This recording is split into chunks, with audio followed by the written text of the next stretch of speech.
welcome to the Wise Take DFS podcast. I am your host, CK013. You can find me on Twitter at CK_013. And I'm joined once again by one of Wise Take's finest DFS analysts, Mr. KamG333. You can find him on Twitter at CamG333, or you can just go to Wrigley Field, and you never know. You might just catch Cam roaming around the streets. Cammy boy, how you doing, brother? Good, how are you, dude? You know, I'm okay. You know what? I'm grateful. You know why I'm grateful? Because I cashed every contest, every contest I played in the early slate with a 5 from, what's his face, Sal Romano, and like an 8 or a 9 from Dallas Keuchel. So I'm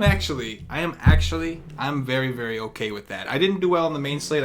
We both had Cole Hamels, which I thought was pretty sharp. Everybody was off that, and he came through. But all in all, even though I didn't do well on the main slate, I'm fine because I survived the early slate, and I don't believe I should have. I really don't believe I should have. So I'm doing well. How about you, man? How are you doing? I'm doing good. Like you said, played Hamels tonight as well. I think he got like 30 on DraftKings, I think, which was awesome there. And then Freeland, I didn't love it, but I wanted to pivot off of Rich Hill. Yeah. So I went to Freeland, and it was just one of those like frustrating games to watch your pitcher pitch. Like runner on first, 1 out, 0-2 count. Just keeps like he was nibbling the whole game when he was ahead 0-2, and then would just give up like singles. Then a guy hit a single to left, and the left fielder throws it to third base and allows the runner from first to get to second. Pitcher's up next. Pitcher grounds out to shortstop. Run comes in. They only get 1 out. Then the runner that was on second moved to third and scored again. So just like one of those things where it's tilting because you could have been out of the inning with no runs, and then it's 2 runs instead. But looks like I should be still good tonight. Had a couple home runs in my lineups with Moncada and Calhoun and stuff. So overall, not going to like win anything big, but just still chipping away and winning a little bit of money at a time. So I'll take it. There you go. Win's a win. Man. Take the win. Small win is better than no win. And exactly. I'm feeling good about it. Man. We got a 9-game slate, which I'm actually pretty pumped about. I think 9 is really that sweet spot, right? It's not too small to where like the margin of error is so slim, but it's not too big where, you know, like that team that puts up 25 runs, like the Nationals or the Braves or the Nationals, doesn't get a chance. Like, you know, like when those guys, like when it's too big of a slate, you just like you're just so much more unlikely to reach that one team out of the 30 that are on the slate. Yeah. Like on 9 games, exactly. It's a little more reasonable. You cut that in half a little bit, it's a little more reasonable. So I am actually really excited about this size of slate. And I did take a quick peek at it. Didn't look too hard. Took a peek. I know we have a lot of different pitching to choose from. Some of these guys are expensive. We got Mad Max Scherzer. We got Clayton Kershaw. We've got Madison Bumgarner. We got some guys. So I'm excited to break this down with the trip threes. The trip threes here. Trip threes. You know. Exactly. I'm super pumped. Yeah, I've been working on like my pitching model a little bit too. So if anyone is in the Slack chat on for Wise Take, if they're monthly members or higher? Monthly members or higher. Monthly subscription or higher. You get access. I just posted like the somewhat condensed finalized product for everyone in the Slack chat. So if you want to take a peek at that while we're going through the slate too, that might be a nice little thing to follow along with. But yeah, man, I mean, I like 9-game slates for sure. I think that's like one of the perfect like 8-9, 7-8-9. I like those a lot. Not too big, but not too small either. So just the right size. I'm sure there's a really perverted mind too. That's there's a lot of them in that Slack chat. Yes, I'm sure there's just a lot. I'm sure. I'm sure. And of course, like Cam said, if you're listening, if you're a fan of the show, if you haven't checked us out at ysake.com, that's one of the features, one of the many features we have at the Ysake Nation. It's ysake.com. If you want access to the Slack chat, you do have to be a monthly member or higher. The good thing is it's not just a chat you're paying for. Articles, cheat sheets, Y streams, which is an hour and a half, a stream we do hour and a half before lock after our guys have done their research. This show is obviously a lot of fun. It is a first look, keep in mind. But yeah, it's a good point, Cam. So definitely, if you don't want to miss out, you want to check out what Cam's got going on, all of us, man, we have a lot of fun here. We are a DFS community after all. Check us out at ysake.com, sign up for the monthly plan, and follow the instructions on the Slack page. Get your invite to the Slack chat, because it goes down. It goes down in the Slack chat. It really does. It gets wild in there. You never know who's going to pop in there. You never know. One of these days, Johnny the Freak might pop in there. You never actually know. Oh, my God. That would be the day. That would be the day. Anyway, here we go. Let's get this thing rolling in that thing, as Cash and DFS would say. Let's start this thing off with Tyler Mahle of the Cincinnati Reds visiting Mad Max Scherzer of those Washington Nationals. It's going to be about 82 degrees. Looks like we have a 60% chance of heavy rain. That's never good. Very humid because of this rain. So, unfortunately, we do have Mad Max Scherzer. We do have a horrible Reds team, but we also have some rain in the forecast. The Northeast, just the rain continues to put. Dude, I don't know about you, in the Midwest, but over here, man, it's been. I feel like for the last 2 weeks, it's just been rain every day. It's so depressing. Really? It is getting so annoying. It is getting so annoying, dude. It's. I feel like so I just moved to Chicago, and it's right by Lake Michigan. So I feel like it's been a change here. Like I feel like just because I'm by the lake, it will just like rain for like 20 minutes and then stop here. Like since I've been here, it hasn't really rained like all day. Maybe like one day or so, but like it seems to just come through and then like blow by. I was actually just thinking that today. I was like, man, it's been pretty good. Like it hasn't really rained at all, like a full day. So I feel bad for you. Yeah, clearly you do. Clearly, it is. You just felt like, you know what? Oh, it's raining a lot by you. Oh my God! Like, let me tell you how much better I have than you right now. Exactly. Like, wow, it's actually really awesome here. That sucks for you. I have no idea what you're talking about because it's been sunny for the last 2 weeks. So it's exactly. I don't know what that's like right now. Anyway, now that Cam has kicked me while I'm down. Total here is 7.5. Washington minus 285 at home. What do you do with Mad Max Scherzer, man? Yeah, this is definitely interesting because obviously I think Scherzer is definitely the best arm on the slate. Probably one of the best in Major League Baseball. And just looking at this game, you're already going to have to make a decision on this slate. Looking at Scherzer, 13K, going up against the Reds. I definitely think there's strikeout opportunity for sure, but it's scary because we've seen the Nationals the last couple of years here. They will literally just cancel a game, postpone it if it's like drizzling. So you're always going to want to like keep a close eye on that. I think that might honestly bring Scherzer's ownership down if we see that. So that's going to be really important. But looking at it, I mean, this lineup's not too scary. The only thing that's scary about this matchup is like I could see a scenario where like, Jeanette or Votto, even Suarez could take him deep. But a lot of the other lefties, they're not really scary power lefties that I'm all too concerned of. So maybe you'd have to navigate around there, but for the most part, I think it's fine. It's a pretty neutral matchup, in my opinion, versus Cincinnati. So I would be fine with Scherzer. It's just like we talk about it all the time. You really like, I feel like you and I kind of really like to find other options outside of just paying up for that top arm. Obviously in tournaments, just because at 13K, you pretty much have to be like perfect, right? And if you're not, it just really screws up the whole rest of your lineup because your bats aren't as good. So could he go out there and get a 40? Yeah, he could. I just don't know if this is exactly the best matchup for him. Not a big sample on this Mason Williams guy at all, but so I don't know much about his strikeout potential, but there's definitely a couple guys who strike out at a higher clip. But for the most part, right now I have this lineup at like 20%, which definitely isn't the best like opposing strikeout K percentage to go up against. So 13K, I think I'll try to look elsewhere other than Scherzer, but I wouldn't argue against him if you wanted to play him. It's just kind of a price thing for me and just the way that I've been approaching slates and just approaching aces just in general. On the other side, Tyler Mahle, like I'm not going to pitch him in this spot tomorrow. This is a really bad spot for him going up against what it looks like to be 5, 6, maybe 7 lefties, depending on what the lineup they roll out.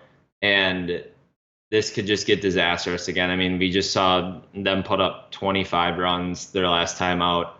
And I think there's a lot of potential for this lineup to hit a bunch of home runs again off Mahle, just a guy that struggles with left-handed power. So I would look at Harper, Adams, Soto, Murphy at first, but I think Rendon is definitely an option as well. And you could round out your stacks with Turner and Eaton for sure. I think they're all in play. You're muted again. It's funny because you helped me out with the mute. I got to tell you, you are frozen on my screen. Can you turn off your camera and turn it back on? Darn it. Try it out. There he goes. And is he back? He is back. It worked. All right. Dude, it's been doing that lately. It freezes like the first time we... Oh, yeah? Like the first 5 minutes it freezes and then I have to reset it again. Yeah, I don't know what's going on. I guess you can't have beautiful weather and a working internet either. It's a shame. Exactly. Yeah, I can't imagine the Nationals not getting at least some ownership. Like there's some other decent spots I'm sure will garner a lot of ownership, but I can't imagine that people are not going to at least try to play the Nationals after putting up that 25-run game. Yeah. I know that they did not do well today. Well, they did okay considering it was against Noah Syndergaard. But I think that against Tyler Mahle, I'm sure that people are going to go and say, well, I got to have at least one stack of the Nationals, right? Unless this heavy rain is something real. If the weather is really bad, then obviously we're going to see lower ownership. In that sense, I would actually like to go to the Nats. Not that I think the Nationals all year have been kind of like, they'll erupt for a game. Now, never like that. 25 runs was a little excessive. But all year, they'll like erupt out of nowhere. And then everybody's like, oh, they're getting hot finally. Because they have a team that should be decent, and then they go cold again. It's just like, it happens every time. Yeah. And so I think that, like, again, like, maybe this is the time, Cam. Maybe. Like you can't help but wonder that. So I feel like we say that every time. Every time. And it works never. Like, it never works. The Nats end up going ice cold. But we'll have to wait and see. If I get the sense that people are going to levitate here and they're going to hold on to these Nats because the weather's actually okay, then maybe I'll have a little exposure, but don't want to go too heavy, don't want to get too vested because it kind of feels like a fish move. But if the rain comes in and I feel like we're going to get a chance to get this at lower ownership, it is Tyler Mahle, a guy who does throw a lot of fastballs. You got to think, even the Nationals, as inconsistent as they are, you got to think they can hit a fastball. And of course, like if the game does play somehow and the weather's okay, it's going to be warm and very humid because of that rain. So the ball should carry a little bit more. We have seen it be really humid in that Washington-Baltimore area, and the ball has carried well. So the Nationals are interesting. It's gonna be kind of strange, but it's really gonna be on the ownership, right? Like it's gonna come down to, do I have a chance to get the Nationals at low ownership because this rain is a real threat, or is the rain gonna clear up? The game's okay, and now I know everybody's gonna stack the Nationals because they just put up 25 runs. So that's a whole other conversation. Yeah. As far as Max Scherzer, it's pretty much the same deal. He's coming off a great game against Miami. He outscored Chris Sale that day, despite not looking so good lately. The only thing I don't like about that game is he had to go 8 innings to get 11 strikeouts. And like 11 strikeouts is no joke, but that's something that Scherzer usually gets in 6 or 7. So like the fact that he had to go the 8, and it was against the Marlins, a team that is kind of tougher to strike out, and a team that is also very weak offensively. So they don't really strike out, but they don't do much with the ball. That concerns me about Scherzer as far as his upside. However, I think that right now, with all the trades the Reds have made and the way they've been playing, they're very comparable to Miami. They're a team that doesn't really strike out a ton, but they're also a team that's really just not doing anything with the balls they put in play. So I think in a sense, like I'm with you, you and I, we do try to find a better like point per dollar, so to speak, as we use in basketball pitcher. But a guy like Scherzer does intrigue me for the standpoint of, the most valuable thing on DraftKings is the complete game. And he's got legitimate shots at getting a complete game against these Reds. These Reds couldn't hit Michael Fiers in 2 innings. They had the rest of the game against the Detroit bullpen, and they still could not do a damn thing. I think they finally scored some runs in like the 9th inning off like their worst dude. I don't even remember, but like for most of the game, they just couldn't score. So again, like I don't think I'm gonna want Scherzer. But anytime you have a guy that can go the complete game and like drop another 40 burger, 50 burger, or whatever, you're gonna like, okay, well let me just take a double look. Like we have to really, really like whatever else we're gonna play, whether it's the stack or it's the an SP2 to pair him with. But either way, I'm with you. My initial instinct is that's expensive, and Scherzer did not that he looked bad, but he didn't look very good in those starts before that.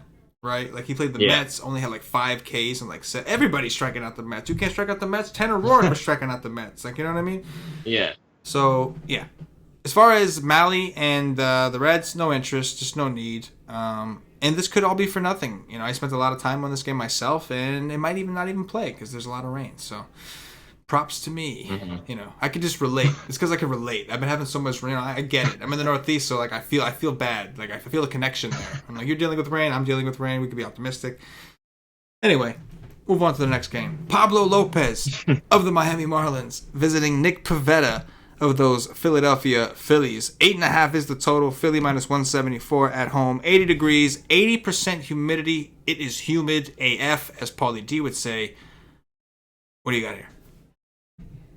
Yeah, so Pablo Lopez is probably just going to pitch tomorrow instead of... Because he was supposed to pitch today, right? But it got postponed. Who?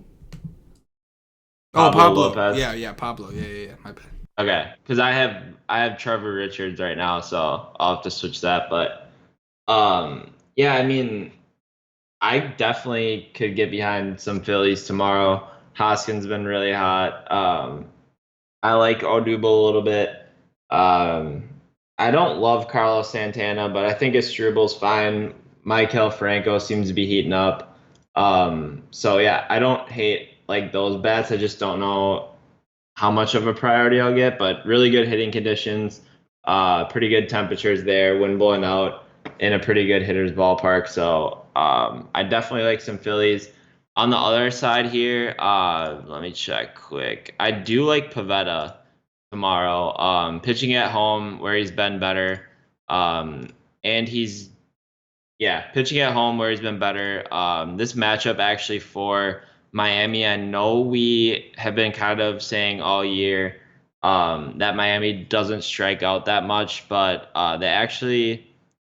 like changing some of their personnel now with some trades and stuff going on. They have like Moises Sierra and a couple of those guys. He strikes out at like a 30% clip versus righties. And Pivetta has a really good curveball. Just looking at like the movements on his pitches and stuff. Looks really good. So I could definitely pitch him tomorrow against Miami, who's really not that scary at all. Pivetta has the second highest K percentage on the slate behind Scherzer, in a good matchup where you're not really worried about a lot of runs being created against you, with potential for strikeout upside at a price at 8.5, which is pretty friendly there for the upside he presents, and in my opinion a pretty high floor as well. So really like Pivetta tomorrow. I think I could get behind some of these Phillies bats, just don't know how much I like them yet, just because I haven't really dug a whole lot into the rest of the team just so far. Yeah, man. Nick Pivetta is a guy that I almost always am going to at least take a thorough look at, just because of how much strikeout upside he has. It's not a great park. We know that. He is susceptible to home runs, but it is Miami. Like, if his biggest weakness is home runs, Miami's probably the team for you. Like, you know what I'm saying? So, yeah. Miami is a team that, like you said, there's at times they can strike out. Some of these additions, such as Sierra and some of these other guys, are starting to strike out more a little bit lately. And Pavetta's upside has just been so strong. He struck out 12 Reds in 6 innings. Like, remember, like, strikeouts are king, and strikeouts is not just about ceiling. It's also about your floor. Like, people talk about floors all the time with pitchers, and like they assume that like if a guy has a great ground ball rate, he's got a good floor. Not necessarily. If he's not getting strikeouts and he goes 7 innings, you really don't have a lot of points. 1 or 2 runs, and you're basically looking at a 0. So and like go ahead. You're leaving it up to chance too at that point. Right. Like if you take like a ground ball pitcher that doesn't have good strikeout stuff, it's pretty much like you're relying on BABIP. Yeah, exactly. Because we've said it all the time. Like those 0.6 little like dink and dunks add up eventually when you're watching your pitcher. There is nothing worse than a death by single. There is nothing worse than that. It really is the worst tilt. Like it's the worst sweat ever. Just watching a guy with like 0-2 and you're like, here comes the strikeout, and then a little like seeing I single through first and second. And like, okay. Next guy hit by pitch. Okay. And then the third guy 0-2 again, baby. Here we go. Let's do it. And then it's a double or oh, God. Right, exactly. You're right. It is terrible. So, point being with Pivetta, he's got a lot of strikeout upside at 8.5 because he is cheap. If you're thinking of in terms, if he gets you like a 17 or 18, it's not great, but he's not killing you. But he's got the potential of putting up a lot more. And I think his game against the Reds kind of was like, evident of his floor. So, we know he's got the upside. If he didn't give up 4 earned runs that game or 2 home runs, whatever it was, he would have, and he got 12 strikeouts in 6 innings. So the ceiling was there. However, even with giving up 4 earned runs or whatever it was, he still got a 22 and paid off his salary. So that's a thing you always got to like about Pivetta. I've just had the worst luck picking on Miami, no matter who I play against them or who I don't play against them. So maybe that's what I'll do. I'll tell the people in the Slack whether or not I'm playing a pitcher against them, and then they can make their decision based off that. I'll just be like, guys, I'm not playing Pivetta, so if you're into him, you got the green light. Just kind of put it that way, That's how I am with Sonny Gray. Yeah, there you go. But yeah, I do like Pivetta, man. I like this kid. I know he's susceptible to home runs, but you know what? Most of the best strikeout pitchers in the game are. So that's just something that comes with the territory. He's really young. He's got a lot of, he's got a long way to go. But as far as the Phillies, I can get down on it. They haven't been the most impressive, but they're really not that good against lefties. And they did face a couple lefties over there in Boston. Pablo Lopez has high ground ball rates, but you got to like guys like Rhys Hoskins. Even Asdrubal Cabrera, that addition, this is a good ballpark for him. He's pretty familiar with it playing for the Mets. He's played here a bunch of times. All these guys, Nick Williams, Maikel Franco's been hitting pretty good for the most part. So, yeah, I think the Phillies are interesting. And also, like, aside from Rhys Hoskins, all of their prices kind of came down, which is always nice. Like, Odubel Herrera's only 4.4, for instance. I know he's been a little cold. But it's always nice when you have a stack, like, especially in the back of your mind. Like, obviously, Cam, you and I talked a lot in the beginning of the season about 5-man stacks. And, like, there's overwhelming evidence that those work more times than not on DraftKings. So it's like when you see a team that's priced that way and you already know there's a Max Scherzer, there's a Kershaw, like, you got to take note of these cheaper stacks because they could be the easiest way to a successful lineup construction. But, the pricing's got to work. So that was like one of my best nights this year. I stacked like DeGrom, or I played like DeGrom and Morton on the same team, and I stacked a 5-man Padres that were all like sub 3.5, and they scored like 6 runs, but they were so cheap that and I think DeGrom got like a 44 against like Arizona or something, and it like worked out well. So to your point, if you can find like a cheap stack to pair with that top pitcher that works out, like that's one of the, and you and I talk about that all the time too. Like there's different routes to winning. Like there's not like one path. Like there's a scenario where you roster Scherzer and you find like that cheap stack that doesn't necessarily have to go off, but if they score 6 runs in a certain way at sub 3.7 price tag on average for each player or whatever, that's another route. Or you could pay down and go high to the bats too. So yeah, there's like just a bunch of different scenarios. So when you're going through a slate, it's important to kind of take a note of like cheaper stuff, like you were saying. For sure. So no interest in Miami either way. Pavetta's a maybe, and the Phillies are interesting. Next up, CC Sabathia, the lefty from Paulie the D's, New York Yankees, visiting Brian Johnson, the lefty from the Boston Red Sox of Cash and DFS. The total in this game, currently 10, Boston minus 115 at home, 79 degrees, 76% humidity. Chris Sale is on the DL. Chris Sale on the 10-day DL. Pretty sure he was supposed to pitch today. If Scherzer's going, I'm pretty sure this is supposed to be a Sale day, but he's on the DL. Cam, what do you got here? Yeah, so CC at 5.9, somewhat interesting here. I mean, we've seen Boston just versus left-handed pitching struggled at this time. CC actually went out this year one time and pitched to 23 in Yankee Stadium against this team. With the addition of Pierce and Kinsler, though, I think we could probably see some of those like left-handed numbers kind of go up a little bit, and just like JD and stuff. So it might be worth like a GPP shot if you want at 5.9. I wouldn't hate it. I just don't think it's a top like play at all. Maybe in like a larger field tournament or something like that. On the other, I would favor Boston bets for sure in this matchup. I'd look at 1 through 5 for sure. And then on the other hand, Brian Johnson has actually pitched pretty well recently here. 18, 18, 12 last 3 outings. Gets this Yankees team. I don't think I'll pitch him here. I'd much rather play these Yankees bats. Definitely can look at Stanton. I think Hicks is definitely viable. Torres as well.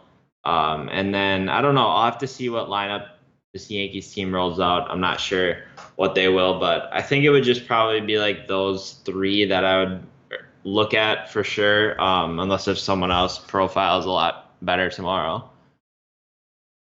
Yeah, I mean, if the Yankees were at home, I would definitely be into them. I'm still into them, but I'm just like, okay, yeah, there's definitely potential here. But if they were at home, it wouldn't even be a thing, man. I would just already, I'd have my lineup already built right now, just because like the Yankees at home against a lefty is just crazy. I know Aaron Judge ain't there, but still these guys mash lefties. The problem is the Yankees do typically take a little bit of a step down when they are on the road. However, this isn't just a road game. This is a game against Boston, who is in first place in front of them. And Boston is a series where historically these guys typically score a lot of runs. And Brian Johnson is not Chris Sale. So I still have interest here. I think I have interest in the Yankees for sure. Obviously, Gleyber Torres had a big game. He's got a lot of making up to do. I don't know if you saw the game, but Gleyber Torres, man, he caught Gary Sanchez's lazy bug or something, man. He had 2 plays where either he was being lazy or his head was in the clouds, man. There was I think it was a bunt or it was some kind of play where he was supposed to cover first base from second. It was I think they were doing the wheel or something like that. He had to go and cover first base, and Didi went up, picked up the ball, or maybe Andujar picked up, and when he went to third, he had a double clutch because Gleyber wasn't at the bag. And by the time he threw it, Gleyber had arrived when the runner arrived. They went back to the replay. Looked like he was jogging. Looked like he was maybe his head was in the clouds, but it looked like he was jogging to first base. Then there was a similar situation where the ball got hit to Didi Gregorius. They had a chance. There was 2 outs. They really needed to get this out. Hit the ball to Didi, and so he went to the shortstop, right? We're talking about a ground ball to the shortstop. Yeah. Gleyber Torres, a second baseman, did not cover second base. He didn't even go to the bag. He just looked at Didi and pointed to first base. He didn't even run to the bag. So, and then obviously by the time Didi threw it over, the guy was safe. Another run comes in. So, hey, he did hit 2 home runs. I'll give him that. Gleyber did hit 2 home runs, but I'm not a Yankee fan, but I am a fan of this kid. He's a really good player. So hopefully that was more of like his head in the clouds. It was maybe he went out partying the night before. It was a day game, but that was I hope it wasn't laziness, man, because you can see with Gary Sanchez, Yankee fans do not like that. They would be very quick to turn on him. But anyway, he is very interesting. Miguel Andujar has been hitting well again. Finally, Aaron Hicks looked like he was coming alive. Giancarlo Stanton's the only one that you're like, I don't even know. That dude, man, he's hitting so many ground balls, man. He's just hitting so many balls into the ground. It's like, I don't understand. But yeah, the Yankees definitely in a good spot. As far as CC Sabathia, I think you made a great point that with Ian Kinsler coming here, Steve Pearce. I know Kinsler didn't have success this year against lefties in LA, but I mean, there's something else to that because like Kinsler and Upton last year, we talked about this, Cam. They were just murderous to lefties. Now all of a sudden both guys can't hit it. It's got to be something with that ballpark. There's something going on there.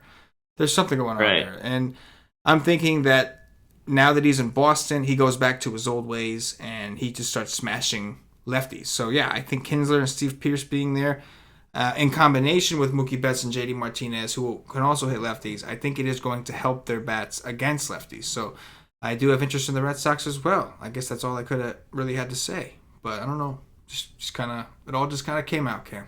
It all just kind of came I out. remember you talking about remember you were saying like how it was something about like the divisional left-handed pitchers or whatever, like Kinsler owned the lefties in the Yeah, against division. Rodon. He had really good BVP against Rodon.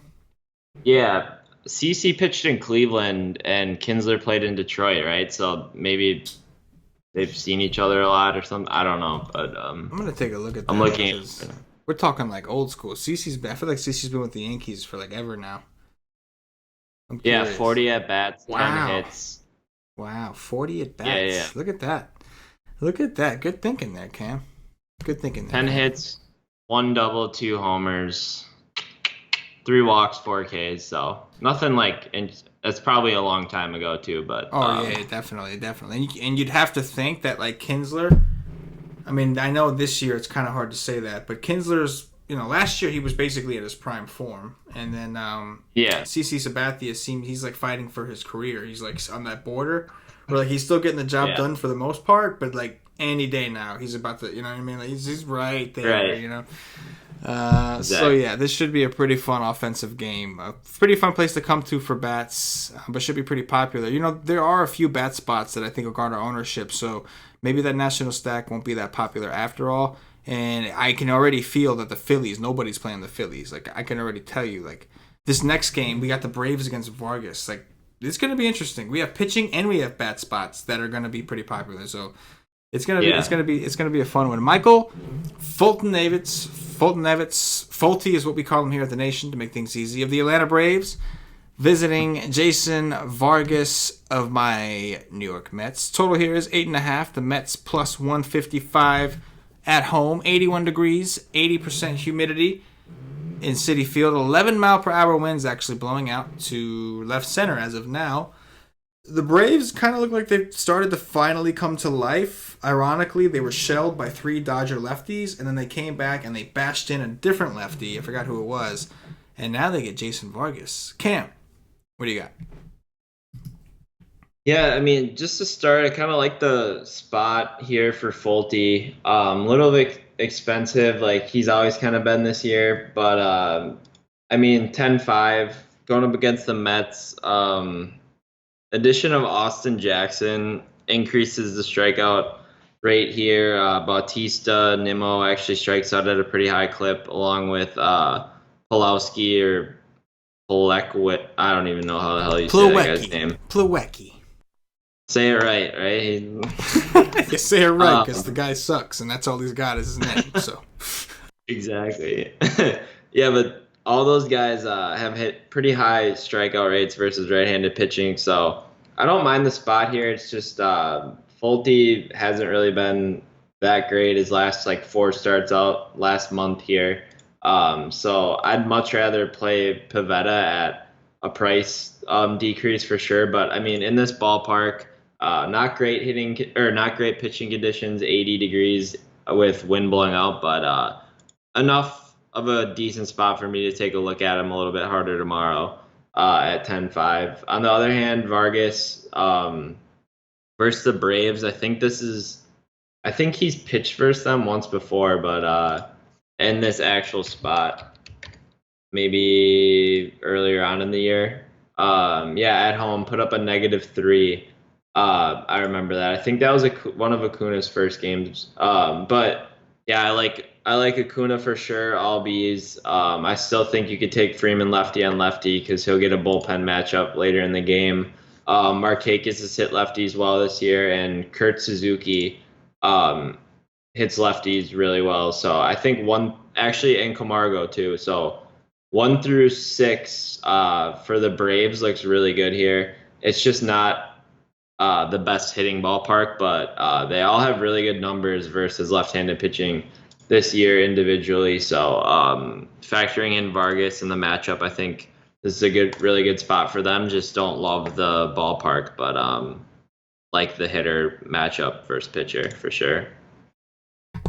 Yeah, man, I'm with you. I'm all Braves on this one. I want nothing to do with Jason Vargas. It's a good price. Not a good price. It's a low price, but yeah, nothing to do with the guy. I mean, he didn't look that great against the Pirates. And my issue is, honestly, like, I'm not saying that you couldn't play Vargas against certain teams. There are some teams bad enough out there you could. But like you said, it is a decent hitting environment. It's very humid, fairly warm, winds blowing out. And the Braves do kind of look like they're starting to heat up a little bit. I think they have some positive regression or progression, as we should be saying, coming against lefties, because at the beginning of the year they were scoring a lot of runs against lefties. Then they kind of hit a wall and just did horrible against lefties for a little stretch. But I do think that's starting to turn around. Just in general, the Braves were like sucking for a while, but they do seem to be getting it together. Specifically, Ronald Acuna, like you said, Markakis has been getting hits, and like there is something to be said about this Mets bullpen. It is god awful. It is really, really bad. So taking, like, the Nationals made that very clear. And in case you were wondering, Jose Reyes is not the best pitcher. So I think that there's always going to be, whenever the Mets have a bad starter on the mound, there's always going to be a ton of upside against the Mets and a lot of these other teams who aren't playing for anything and have weak bullpens. And the Mets just kind of fit the bill. The Braves still trying to compete, right? Like, it's really like them and Philly who are going to take the East. So like they're still competing. They're still trying, and it's a good hitting environment. I know it's not the best park, but one thing here too, they just traded for Duvall, right? Oh, good point. Very good point. Yes. Yes. Yeah, yes. Right now they have NCarte projected in there, but my guess would be Duvall and him are going to platoon together, so I'm sure he'll start tomorrow. So he's been like the worst Brave, so it's got to be him. He's been like the worst one. Yeah, for sure. So I think when you look at this lineup, like Acuna, Albies, Freeman, Markakis, Suzuki, Camargo, and then Duvall 1 through 7. You can 5-man it. That's really solid. You can definitely 5-man that. You know what I'm saying? Exactly. So you could 5-man that. That looks really good, and then. If that's going to be a consistent thing with the Mets, like if you're going to constantly like throw position players out there, like versus a team I'm 5-man stacking, I'm definitely into that. Oh yeah, let's do it. Braves, baby, let's go. Is Reyes rested? How many pitches did he throw 2 days ago? Oh, he hit 2 home runs today. In all seriousness. Yeah, I saw that. I was like, what the fuck? He had to make up for the embarrassment. Anyway. That's baseball for you, man. That is baseball. As far as Fulte, I'm with you, man. Like, I don't like the price, but like you said, with the addition of Austin Jackson, who is another righty who strikes out a lot, I think there's merit here, especially looking at the profile against the slider. Fulte throws a lot of sliders. Obviously, you're a little bit worried about Nimmo and Conforto, mainly Conforto. Conforto has the better profile against the slider. But I mean, in reality, if you're only worried about 2 bats at a 9 total, you're really not in that bad of a position. So, I'm with you. I think Fulte is definitely in play. The Mets, they've gotten rid of his dribble. They really only have, outside of Jose Reyes, who you're not afraid of, they really only have 3 lefties on that team. So, I agree. I think this is a very good spot for Fulte. And you know what I like about Fulte is he's finally gotten his swinging strike rate up. Earlier this year, I had problems it was like 10%. It was bothering me. He's finally got it a little over 11. He finally did it. Good job, bothering me. It was, man. It was driving me crazy because when you see a guy with 30% K rate, but then like a 9.8% swinging strike rate, it makes you really like wonder, like, what the hell? Yeah. Like, what is this guy had phenomenal umpires? Like, you know what I mean? Like. It just always... Yeah, he gets like a lot of just like looking at his numbers, he gets a lot of like just called strikes, it seems like. Yeah. Like a lot of guys are just looking at shit in the zone, which is never, it's not something you want to like rely on, you know? Right. It's kind of hard like to quantify, you know what I'm saying? Like if you're like in a jam, like you don't want to be like, oh, I hope this guy looks at a pitch like in the zone. You want him to be able to exactly. I hope that he just like holds that bat there and just doesn't move and it goes right down the middle and he doesn't swing. I really hope that happens. Yeah, no, you're right. You don't want to rely on a judgment call. You'd rather it be like take the judgment out of it, just swing and miss. Just take out the judgment. No human error. He swung and missed. It was very obvious. Let's effing go. You know what I'm saying? Yeah, exactly. So it's like it's one of those things where for me to pitch Fulte, I like really have to look into the matchup because like that's important. You don't want to do that, and he's Yeah. a little too expensive, but we'll have to see tomorrow, like Agreed. breaking it down. Agree. Next up, Robbie Erlin, the lefty from the San Diego Padres, visiting Mike Montgomery of the Chi-Town Cubbies. Obviously, there is no total just yet for this game. They always wait for the wind, although it doesn't look like there is much. But the Cubs are favored by 185 at home, 77 degrees, 60% humidity, 6-mile-per-hour winds blowing in from center, so really nothing significant. What do you got here, Cam?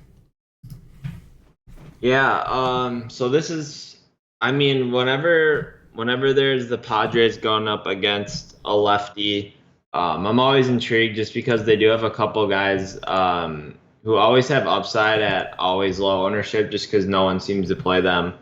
Um, Mike Montgomery's just not been good at all. Really high like whip. Really Guy, high I don't know Manny. how much. Yeah, exactly. Not like a really like I don't know, like he doesn't give up a lot of home runs, but I think this is a spot where you could get some cheap Padres here, and they do have potential to hit a home run or something off him. Cubs bullpen's pretty decent though, so I don't know if I like love the spot here to really attack him because I don't know how deep they would really go into the game. And then, I mean, the Cubs are playing for the division right now, so I'm sure they'll pull out, I mean, pitch all their good pitchers and stuff. So it's not a spot I would stack. I think it's okay if you want to take a one-off or something with the Padres, like a Renfroe, Villanueva. Perella's fine at cheap at second base punt or something, but not really a top priority as like a five-man stack. On the other hand, Erlin's coming back, I believe. He hasn't pitched in a long time. Oh, no, he has. He's just making his first start in a long time. But yeah, I mean, like, you and I just attacked. Actually, no, that was the wrong team. Sorry, I'm an idiot. But I just usually don't really love to attack like a left-handed pitcher with the Cubs lineup.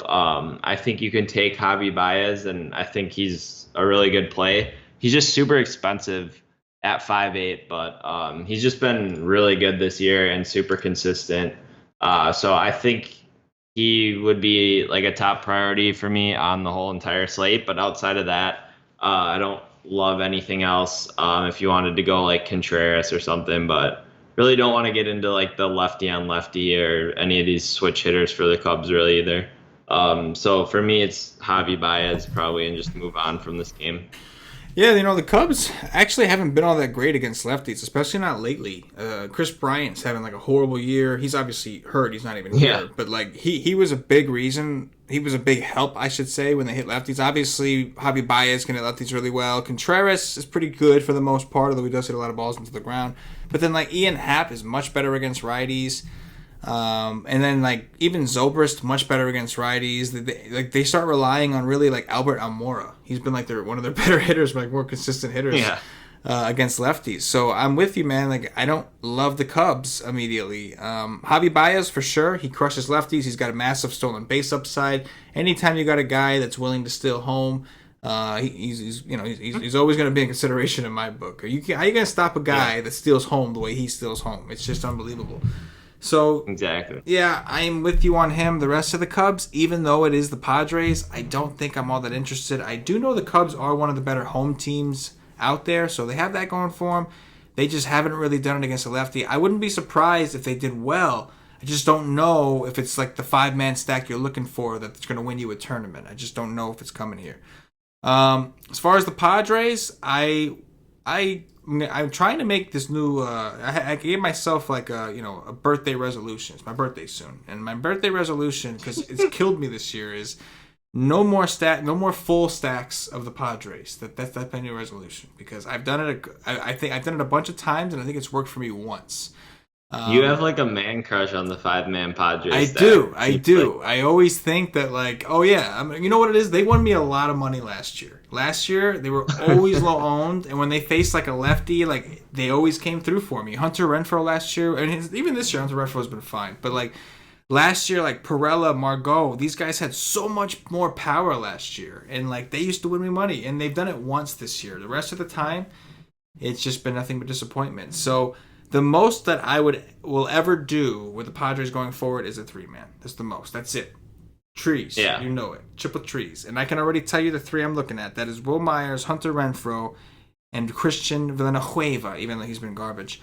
Mike Montgomery has been getting like beat up pretty bad in his last few starts. Problem is, like you pointed out, he just doesn't give up a ton of home runs because he gives up a lot of ground balls. So when you're Yeah. playing the ground ball game, you're really relying on BABIP. You're relying on small ball. The reason I like Hunter Renfroe specifically is because he not only is he awesome against lefties, but he has a huge flat ball rate against lefties. He makes it a point to hit the ball in the air. So he's got that whole launch angle thing figured out.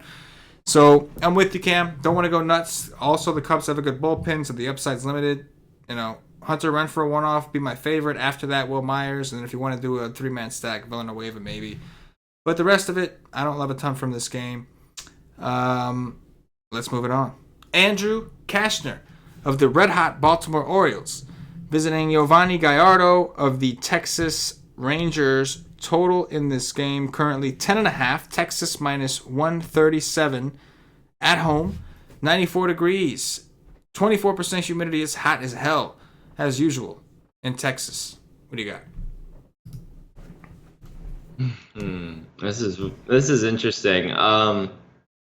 So yeah, like you said, the Orioles have been one of the hottest teams actually in baseball. Just kind of looking at it quick. Not exactly sure what they rank. Like second hottest teams in terms of fantasy production over the last week.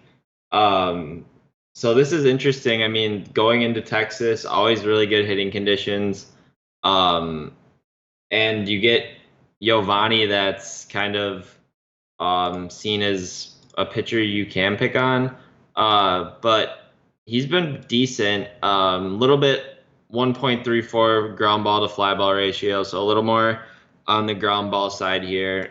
Usually like to attack pitchers that give up balls in the air. I'll have to see how the Orioles profile against him, but like we said, I mean, they just gave up scope, so that's another big bad in this offense. Right now, I have this lineup as a whole projected at like 25.2% K percentage, really low ISO and really low WRC plus. Actually, the lowest on the whole slate for those two categories, and then like the second highest K projection or third highest K projection on the slate. So on paper for this looks like a really good matchup. He's been better at home this year.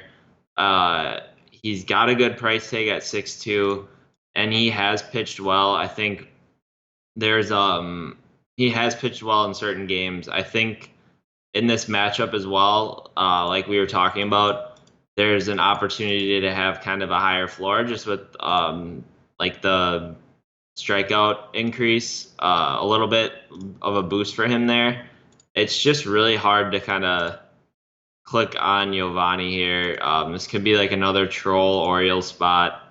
So I don't know, man. It's definitely going to be one of those things I have to look into because I feel like I'm going to want one side of that game or one side of that matchup. I'll have to figure out what side I want. On the other hand, I don't really ever stack against Andrew Kashner. Although Texas has been one of the hotter teams in baseball as well, I think Kashner throws the sinker too, which they profile pretty well against. Texas does. It's just hard with Texas, the stack. Kind of tough. I would really only single out like Chu, Odor, Gallo if you want to pick up like home run or two, and then Chirinos. But yeah, I think this game has intrigue. I think tomorrow it's going to present some good options and stuff. You just kind of have to weed through everything and be able to kind of pick out the right one. As of now, I don't really have the answer, but that's what tomorrow is for. But kind of like it at first look, mostly Giovanni or the Baltimore bats, and then maybe like a one-off for Texas. But I don't really ever full stack against Cashner because I feel like the ownership's always inflated, and he's a guy who keeps the ball on the ground pretty well. You just muted yourself. Oh fuck! I believe he did play for the Rangers last year. Right. So he is familiar with this park. He understands what he's working with here. I do agree. I know. Again, the Rangers do hit the sinker well, which is a pitch that he does rely on. But at the same time, he does also throw some sliders, which the Rangers don't hit well. He does throw some changeups which some of these guys don't hit well. So. Well, some of them do. So I think the Rangers they're okay. Like, obviously, we'll do our research. We're going to have to look there. This is the highest total on the slate, I think. This is always the spot that takes, like, Coors. It's basically like Coors. Whenever Coors is not on the slate, but Arlington is, this becomes, like, the chalky, high total, very hot. Yeah. But I do think that there's merit. Like, Baltimore was hot, but then Masahiro Tanaka played against them to shut them right down. Now, Tanaka has been playing well. And here's the thing. I know that they beat up on Sonny Gray today, but once Sonny Gray came out of the game, they really didn't do much. Like, Lance Lynn was the long reliever who came in, and he pretty much shut them down, and then the rest of the bullpen did too. So the question is, was Baltimore still hot, or was Sonny Gray just that bad? And I think it was more so towards Sonny Gray. He just missed, he kind of leaving balls over the plate. He did get BABIP'd a little bit. But I think the Orioles... I didn't watch the game either, but you made it kind of seem like the defense kind of let him down a little bit too. Yeah, there was some poor defense. We talked about Gleyber Torres, a couple plays he made, which like weren't like pivotal. I'm not gonna you can't put the game on him. Obviously, Gray did Gray wasn't doing well, but like in reality, he only gave. I think Mancini was the only one who actually had a home run, and that's in Yankee Stadium. So just if you think about that. I don't think Gallardo's the craziest idea. Nobody's going to go there, especially not in this ballpark. I think that people may play the Orioles. Typically, the trend is whoever's in this ballpark becomes popular. And that if that's the case, if you're going to tell me that the Baltimore Orioles are going to be the chalk offense, kind of like how the White Sox were the chalk offense today, then yeah, I got no problems. Like number one, fading it, and number two, even considering the pitcher against him for leverage if he's cheap enough. I don't like the fact that they raised Gallardo's price. One thing about Gallardo, he doesn't have upside, but he has been pretty consistent with double-digit scoring, like 10, 12, like it's nothing great. And now you give him a really good matchup against the Orioles. They're kind of interesting. Like I agree with you. I think Gallardo is kind of interesting at 6'2". As far as what we're going to do here, we got to analyze it more, but I mentioned that it's really hot here. I have to share this tweet with you in the Wise Take Nation. If you're in an area where you don't want to hear any bad words, I suggest you lower the volume, plug your headphones in, whatever the case is. It's nothing crazy. It's nothing too crazy, but just something that like you wouldn't want your boss to hear if you're listening to us like out loud. Anyway, this is the tweet from Cash and DFS. Did you see a funny tweet from Cash today? Did you actually look at Cash's Twitter at all? No. This is a tweet from Cash and DFS, who lives in Florida where it has been very hot. It feels like I live in the devil's gooch. I really need to move to Canada. That was the tweet from Cash and DFS. It feels like I live in the devil's gooch. Oh my god. Just had to share that when we talked about heat. That made me think of that. But yeah, the Rangers, I do like their offense a little more. Problem is, Cashner can be a troll, knows how to pitch here. And I think Gallardo is kind of interesting if Baltimore becomes chalky. Next up, wasn't Cashner like really good last year in Texas? I'm pretty sure. Not always like massive upside. Like let's play him good, but like he was like trolling guys good. Yeah, he still does this year. He's still a troll this year. Like he never gets when he gives up runs. It's never in the way that you want it. Like it's never like four home runs. You know? I feel like people stack against him all the time, and he's like a guy who gets more ground balls than fly balls, and like rarely ever gives up multiple home runs, if even one. Yeah. And like their ownership's always inflated, so I always just like take a one off if I like the team or whatever, but like. Oh yeah. especially if it's going to be Texas. I mean, looking at the bottom of this order, like, kind of sucks. Guzman, Calhoun. I know he's supposed to be good, but that Tochi guy or whatever, he Yeah, sucks. yeah. He sucks. This is true. This is true. But yeah, definitely troll potential. Next up, we got to talk about your boys, Jules Chassin of the Triple Threes Milwaukee Brew Crew, and also Wisco's Milwaukee Brew Crew. Got a rep, you Wisconsin guys. Visiting Clayton Kershaw, the lefty from the Los Angeles Dodgers. Total in this game is 7. The Dodgers minus. Damn. There you go. There you go, Cam. He gets it. There you go, Cam. I love it. Cam gets it. He gets it. Dodgers minus 200 at home. 85 degrees, 40% humidity. What do you got here? That was awesome. Yeah. I just want you to know. I'm sure Paulie appreciated that so much. I'm sure that was good. That was good. Yeah, I mean, just looking at this matchup, I mean, Chacin's been pretty good this year. Had a really good game against the Giants. That was pretty predictable with this pitch type, in my opinion. But looking here, I mean, it's tough to like pitch him against the Dodgers, but they haven't been like that amazing hot streak offense we saw. What was it, a month ago or so? But I mean, they still grade out as a really good offense versus right-handed pitching. Over a 200 ISO, 222 ISO, 120 WRC plus with a decent low K percentage. The thing with Chassin though is he does keep the ball on the ground, third highest ground ball rate on the slate here, which is always like scary when you're trying to attack a pitcher with an offense. Always got to keep that in mind. And it's just enough for me to kind of stay away from like a full Dodger stack here just because of how inconsistent they've been recently here. Brewers have a really good bullpen. And just like the way Chassin pitches, I don't see a scenario where the Dodgers like win you a slate tomorrow. I think if one of these guys profiles really well against him or something, you can definitely take maybe a one-off, but I'll just stay away from a full stack. The only thing that is concerning with Chassin is he's got a 24% strikeout rate versus righties, but a 14% strikeout rate versus lefties. And probably going to see like a really high amount of lefties tomorrow. I'm guessing they're going to roll out a bunch of them. So I think you could see like a increased amount of contact, which is concerning whenever you have these Dodgers bats just because they're all really powerful. But first look here, it's enough for me to kind of just stay away just because of the profile of Chassin and the Brewers bullpen and the form that the offense as a whole has just been in. On the other side here, Kershaw, 11-6 is too much for me in this matchup.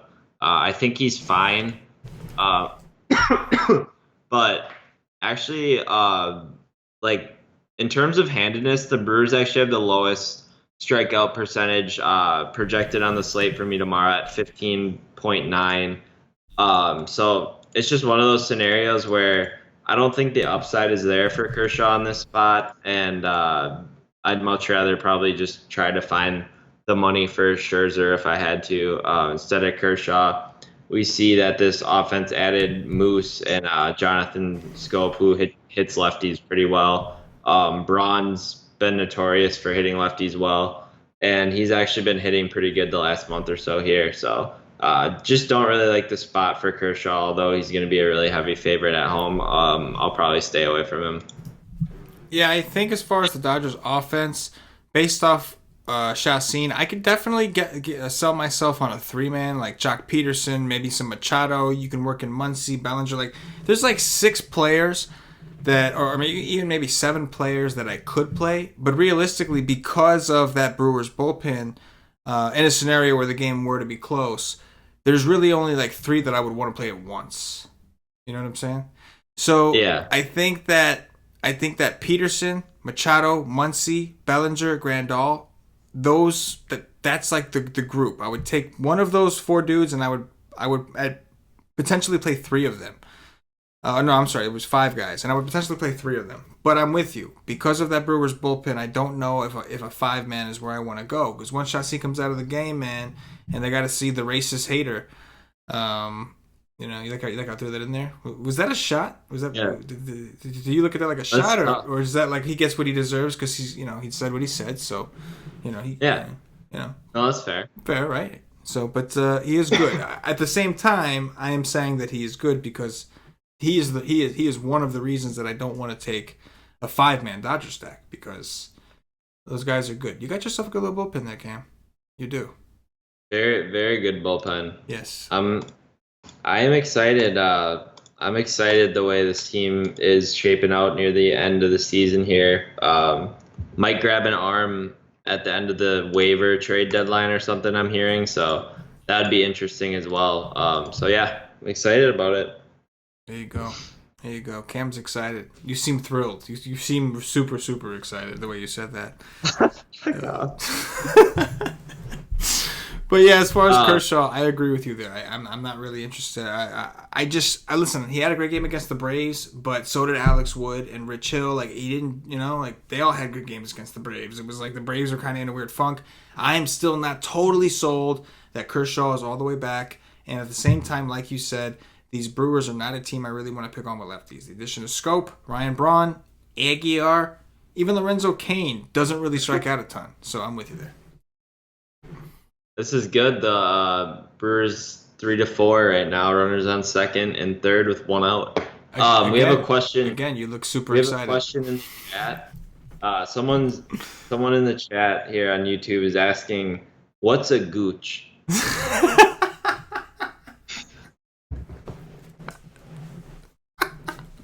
So if you could explain. Or is that only for premium members? I think that's only for premium members. I think that's something for the Slack chat. If you want to know, if you don't know what the gooch is, I'm not gonna say what it is on the show. That's for Slack members only. I can't. If this was the Y stream, listen, the Y stream no holds bars. Like you asked me the question in the chat, I'll tell you what it is.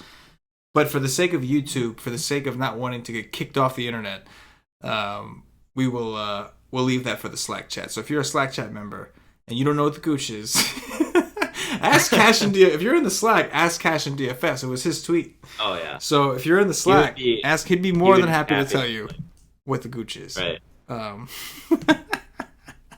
Exactly. Paulie. All right.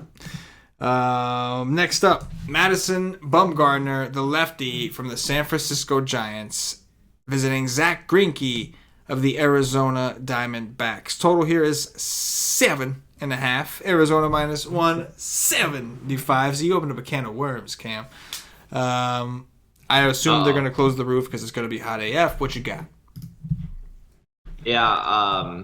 Once again, I'm not going to pitch Bumgarner. I've talked about it before. I think he's fine. I just don't really see the upside in this price. They're going to roll out a really right-handed heavy lineup. That's going to decrease Bumgarner's strikeout projection a lot here. 27.9% K percentage versus lefties. When you turn it around, on the other hand, you get an 18.1% strikeout rate to righties. My guess is the lineup that they're going to roll out tomorrow is going to be all righties besides maybe like John Jay batting leadoff or something like that. So yeah, I don't see the upside in that play at 9.6. I'm not going to go there at all. Nonetheless, I think you could even take maybe a couple Diamondbacks bats. Just a lot of these guys hit left-handed pitching pretty well. On the other hand, Greinke at 11.2, he would be the probably the top pay-up spot I'm looking at.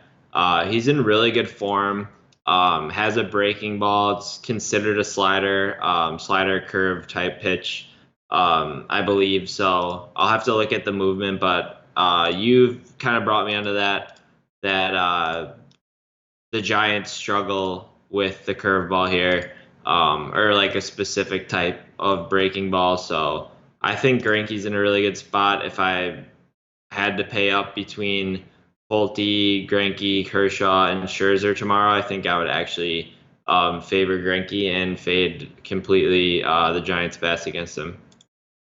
Yeah, I agree with you. As far as like his form, I definitely agree. He's been in really good form. He's looked really good lately.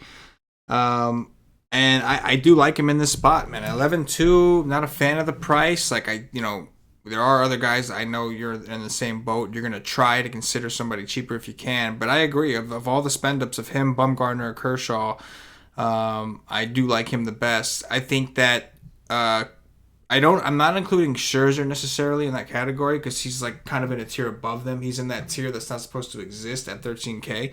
But as far as like Greinke, Kershaw, Bumgarner, those guys are more closely priced. I think that I'm with you. I think Greinke would be the guy I consider. The Giants, one of the weaker offenses.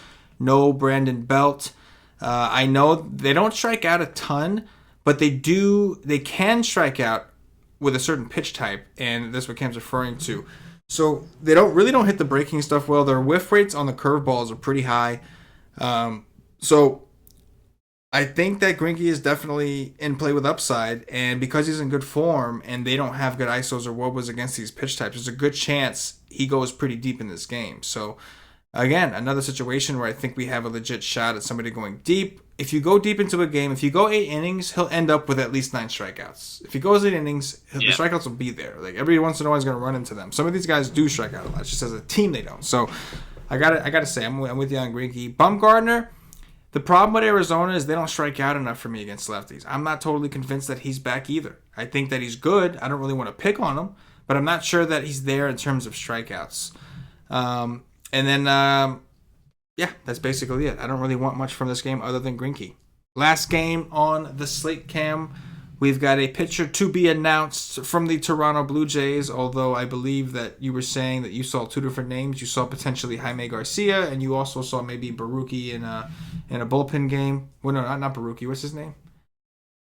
Santos. Santos. DraftKings has Santos right now. Santos. There, but if it's Santos, it'd be a bullpen game. If it's Jaime Garcia, I don't know what it would be. I mean, it was a starter, supposedly, but it would just be a regular game. We don't have a spread or a total, obviously, but we know that King Felix is pitching for Seattle, coming off his ass whipping from the Angels. Total is non-existent, I forgot. Weather is 68 degrees, 63% humidity in Seattle. Cam, tell me what you can. Yeah, I mean, this is a good spot for the Mariners here. I think it's just a really crappy ballpark, but looking at that's nice. Looking at like some of the bullpen numbers here, the Blue Jays are just awful. So they're shipping off guys. Like you can definitely just full stack the Mariners tomorrow. Going up against Jaime, I don't love that in terms of like a full stack against Jaime, but at the same time, I don't think he's really going to pitch deep into the game. And this bullpen definitely packs a lot of upside in terms of opposing bats. So I think a 5-man for the Mariners is definitely viable. I'm not sure how popular they'll be tomorrow. It's just one of those things like I never love like playing bats here in Seattle just because of the ballpark, and it's usually like pretty cold up there. So it's not ideal, but I think it's okay just because I think they could do well. On the other side, Felix, I'm not going to play Felix tomorrow at 6-1. I know he's at home, and I know he's had good games. This is like kind of a neutral matchup here. I don't know. I don't really see like the reward with like taking the risk here, so I'll just pass on him. And I'm not really excited about any of these bats for Toronto outside of like Kendrys Morales. It looks like Felix hasn't seen the Blue Jays since 2016. Pretty That's crazy. funny. I will say this: the Blue Jays have been struggling mightily lately. They have not looked good. Even Sean Manaea went out there and ended up having himself a pretty good day today. They just don't look good today. No, I can't. Once you start, you can't. It's like Pringles, bro. Like once you start, you can't stop. Like but yeah, Felix is cheap. I'm sure people will try it. There's not a ton of cheap guys. I highly doubt anybody is going to go to Yovani Gallardo. So I do think that the people who are looking to take, like the cheap, like a cheap pitcher, I think they will levitate towards Felix. I'm with you. I just don't think I could do it. I know Toronto has been kind of bad. Number one, Toronto is really bad against lefties. Like that we know. They got like two guys that can hit lefties. And number two, they're just like, if you're not striking them out, they've got so much power and they could erupt at any moment. It's just never really worth it. And King Felix is one of those guys that I agree, he's just not very good. So no Felix for me. The Toronto bullpen is pretty bad, so I don't mind some Seattle guys. Like I want to dig in a little bit more and look at how these guys are hitting the ball because Seattle's kind of looked pretty weak lately. But the Blue Jays, man, the A's didn't really beat up on Estrada that day. They beat up on the bullpen when Estrada left. Like their bullpen, man. Number one, they're taxed. Stroman today, they needed Stroman to go deep, and Stroman couldn't do it. The A's can hit sinkers. They worked him, got him out of the game. So this bullpen is taxed. Like if this is an actual bullpen, honestly, even if it's Jaime Garcia, I mean, I think we have to consider Seattle. Only problem is they've really sucked lately. They've been really bad. Like I've been literally taking any pitcher I can against them. It didn't really work today with Keuchel. They didn't beat up Keuchel, but they just didn't really strike out. But might have to take a look. Might take a look.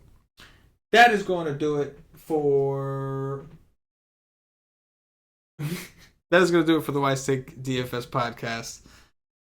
Game by game breakdown. At this point, I remind everybody, if you haven't already checked us out at wisetake.com, go ahead and check us out, man. You can get a day pass. You don't get access to the Slack, but you will get access to the content as articles, cheat sheets, the Wise stream, which is a live stream we do an hour before lock. There will be a strategy session tomorrow and Friday. Paulie D will do it tomorrow. I'll be doing it on Friday. So tomorrow as in Thursday. I know most of you are actually listening to this on Thursday, so for you it's today.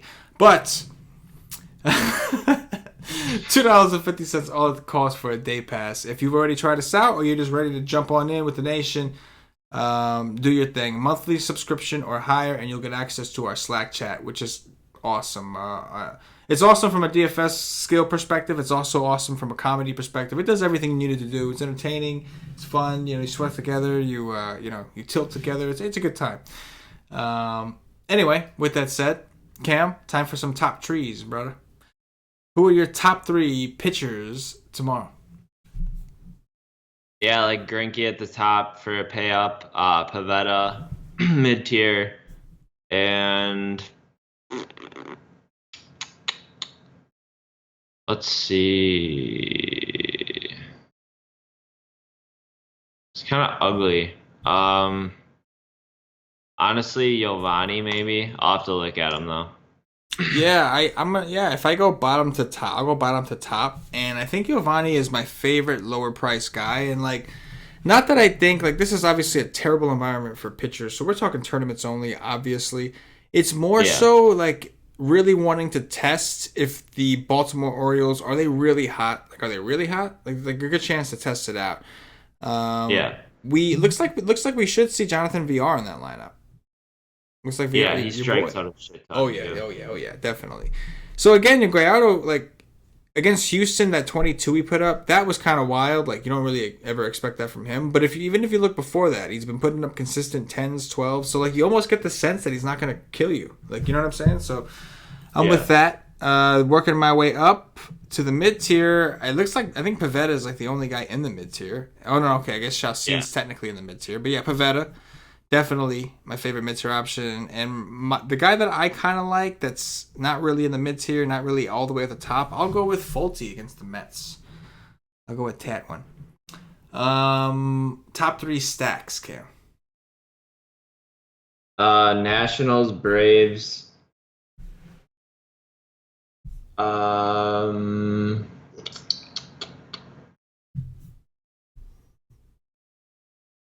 Nationals, Braves, and Red Sox. I like it. I'm going to go with the Braves for sure. I'll go with I do like the Red Sox. I'll go with the Red Sox. And then I'll go with the Phillies against Pablo. Dong Watch. Who's going your What's that? That just sounded funny. Phillies against Pablo. Dong watch. Let's see. Dong watch. Let's go Soto. Soto, I like that. I'm going with Reese Hoskins. Reese the God.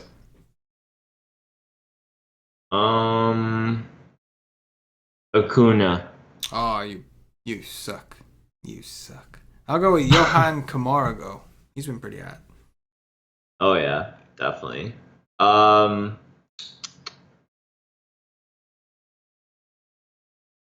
Let's go Steve Pierce. I'm gonna follow you in the game. I'm just gonna keep like leveraging off your games, and I'm gonna go with Ian Kinsler. See how that's done there? And that is gonna do it for the Wise Take DFS podcasts. If you're watching on YouTube, please click that thumbs up. Subscribe to the channel. If you're watching on Facebook, give us a like and a share to support the Wise Take Nation. If you're watching us on Twitch or Twitter, give us a follow. Give us a retweet. And if you're listening to us on Podbean or iTunes, give us some 5-star reviews. All these things really help us out. Allows us to keep on going. All we ask, if you are a fan of the show, is to show a little bit of love. Cam, anything in closing for the nation? Not much. I'll be on the Wise stream tomorrow, so break it down a little bit more in depth tomorrow for you. But yeah, like the slate, should be a good one. Yes, I agree. Pleasure as always. You'll catch Cam on the Wise stream tomorrow, but only if you have access at wisesake.com. So get you some. And as far as the Gooch explanation, Slack chat only. Get down or lay down. So, for KamG333, for myself, the entire Wise Take Nation, as always, good luck. Don't forget, Cam, check out the golf show. Check that out. Yeah.